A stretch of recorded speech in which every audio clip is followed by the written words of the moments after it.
concluding my long self-managed team series. For many years, industries have celebrated progress. Machines became smarter, systems became faster, and employees became more and more skilled and knowledgeable than ever before.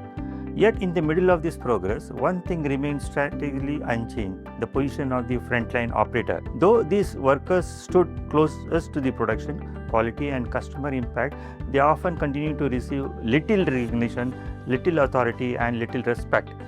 This lingering condition reflects that what can be called the Taylorism syndrome, a workplace mindset where those who do the work are still separated from the power to decide.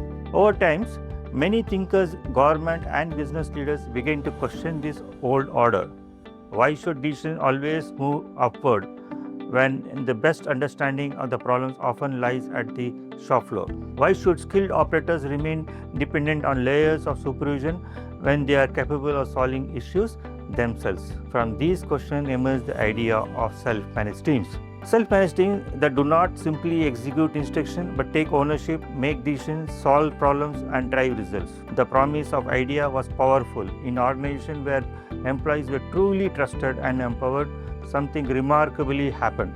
People worked with greater pride, decisions became faster, problems were solved closer to the source. Supervision became lighter, accountability became stronger. Companies such as Volvo, General Motors, Ford, Tata, Southwest Airlines, and Morningstar demonstrated this. When people are autonomy, plant performance can improve drastically in self-managed teams, where no longer just a theory, they become a living proof that trust in people could transform operations. But the story was never that simple. Although many organizations started the journey with excitement, only few were able to sustain it. In many cases, self-managed teams showed early success and then slowly lost momentum. Resistance appeared, often from managers and supervisors who were uncomfortable giving up control. Empowerment sounded good in theory, but in practice it challenged hierarchy, authority, and long-standing habits. The research shows that while SMT are beneficial, they cannot survive on slogan alone. They need a deeper foundation. The foundation begins with the individual. A self-managed team can only grow when it is built from self-managed individuals. The study highlights three qualities that matter most: commitment, cohesion, and trust. Commitment gives a person the willingness to take responsibility.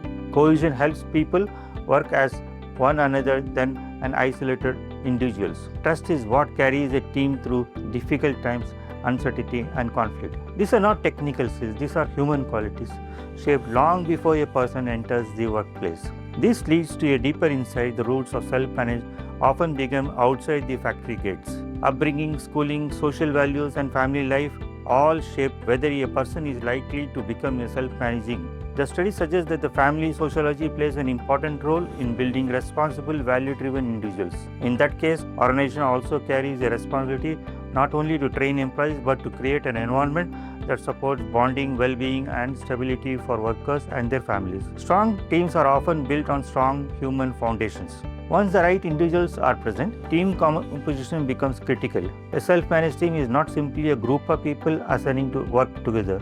It must be carefully designed. The research suggests that small teams, preferably fewer than 9, work best because they allow meaningful interaction and shared influence. Diversity in thinking is equally important as it creates balance, adaptability, and rich problem solving. Selection criteria as much as structure.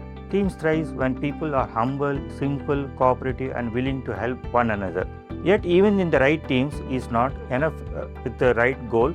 A team cannot manage itself effectively if it is pulled in multiple directions. The study makes it clear that the self-managed team succeeded when they are united by a simple, clear, and singular purpose linked directly to the company's mission and vision. When the goal is customer-focused and easy to understand, people rally behind it. They create the study called goal congruence, a state where individual teams and the organization all move toward the same purpose. In such a setting, decision making becomes easier, faster, and more accurate. Culture, however, remains the true turning point in the story. Building self-managed team is not just a structural change, it is the cultural transformation. Organization must move beyond command and control thinking and build an environment where values are shared, trust is nurtured, and empowerment is real.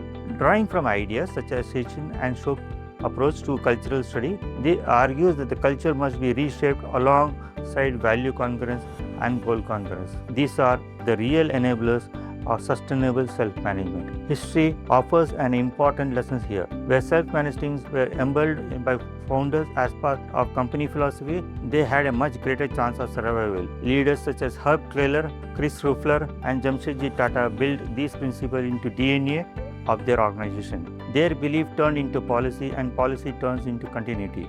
On the other hand, leaders like Pierre Gellhammer and John Smith achieved impressive results as a visionary employees. Their efforts often struggle to survive. Organization politics, once their influence weaken. The message is clear. Self-managed teams cannot depend on temporary enthusiasm. They must be protected and sustained as a long-term organization policy.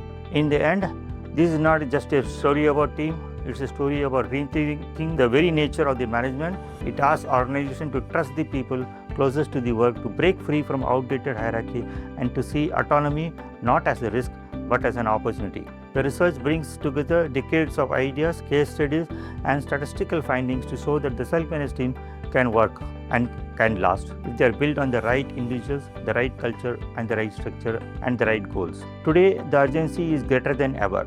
The world has changed from economic disruption, post-COVID realities, and the arrival of Industry 4.0 and 5.0. Organization can no longer afford slow decisions, rigid hierarchies, and disconnected workers. The old model is losing relevance. The future belongs to the workplace where people are trusted, empowered, and united by purpose. And so, the story ends with a challenge. The time to embrace self-managed team is not someday, it is now.